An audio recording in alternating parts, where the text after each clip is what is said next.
Welcome to the Conversion Stack with Daniel and Mark. Don't forget to like, share, subscribe on your favorite platform. And over the next 10 short episodes, we're going to be talking about the buyer's journey, what it is, how to tactically influence it, and really make some predictions around the buyer's journey. So without further ado, let's jump into this journey.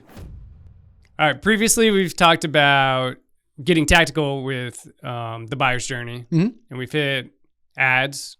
We've gotten content, and I believe the third piece of the puzzle, the rule of threes. Yep. I don't know what that is, but I've heard there's a rule of threes, is your website. And obviously, that's a big one.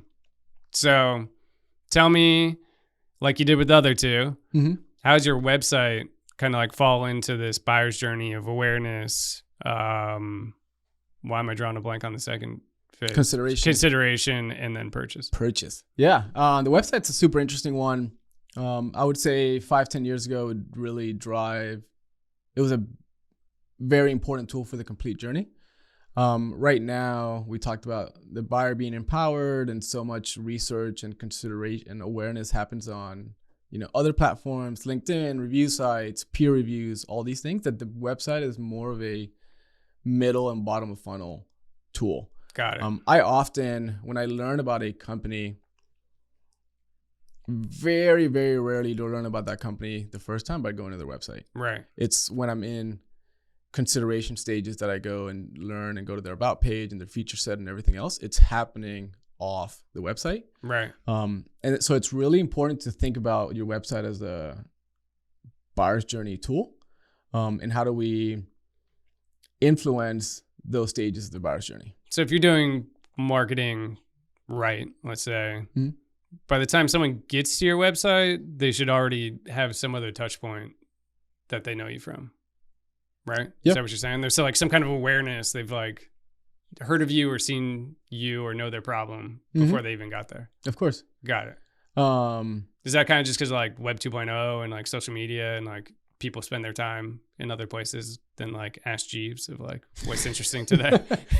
I mean, when was the last time you first visited a product or service with no prior knowledge? Right. And if it is, you generally came in through a awareness channel, so just a blog post. Yeah. Right. And that's where a lot of the early stage information happens. And then you go to the homepage. And even if it wasn't like a digital awareness channel, it's somebody told me something, right? Like a word of mouth. So they knew, or saw a billboard or something intriguing and was like, wait, what is that? Right. Yeah. And went to Google and what's that logo with this or something? And it like brought me to the website and stuff started to make sense. And then going beyond that, think about the journey inside the website. Too many people want leads, right? So you get on the homepage and it's request demo. Right. Okay. Take an hour of your life to demo a solution with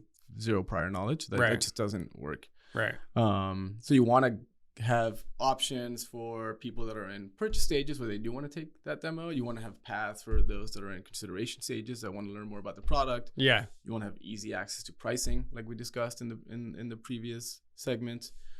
I think the website is a really, really important tool. And we talk a lot about even landing pages, right? Do the landing pages align with the touch point of specific stages of the buyer's journey? And leveraging it in that way becomes a big part of your buyer's journey. So I'll throw one wrench into it. When you have like blog posts, typically I think of that as top of funnel. So is that an exception, or are you saying, that's just like a separate piece of your website? How does that fall into like the buyer's journey? We could probably debate this one for a while. I would say it's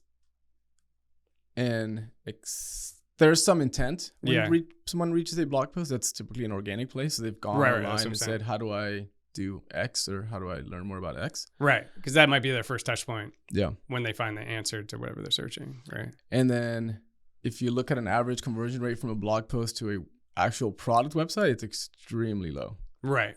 From like the same visit. Yeah. Right.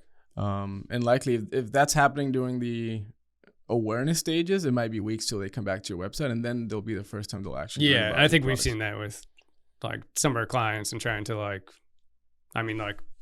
the blog posts are, it's like a long game, right? Mhm. So it's like, it's going to drive some awareness over time, but like, don't expect that we just launch a blog and get 10 blog posts up and all of a sudden like you're making crazy sales. Yeah. It's like that first step.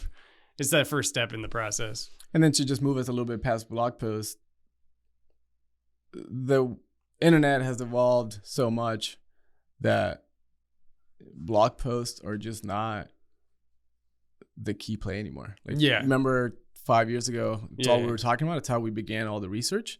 Now it's all on LinkedIn. It's all on social channels. It's blog posts are more legacy SEO strategies, and they're continually gonna fade away. Yeah, SEO is dying. Don't tell anybody.